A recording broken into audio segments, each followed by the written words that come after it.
Lazzarini Daniele, presidentissimo del Vespa Club, tutto è pronto per luglio, per il raduno. Sabato 1 luglio e domenica 2 luglio. Ecco, avete già più o meno idea quanti equipaggi arriveranno, quante squadre, quante Vespe quest'anno? Abbiamo già delle prenotazioni per quanto riguarda gente dal Piemonte e dalla Toscana e dal Trentino.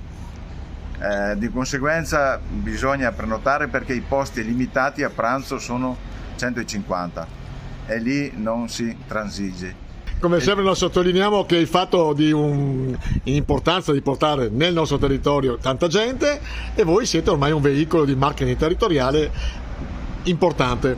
C'è una novità, nel senso che al sabato pomeriggio abbiamo organizzato una visita agli scavi archeologici di San Basilio con guida e dopodiché una visita al Museo delle Ocarine. Dopo, alla fine, c'è una pericena presso il sede del Vespa Club del Cadellone.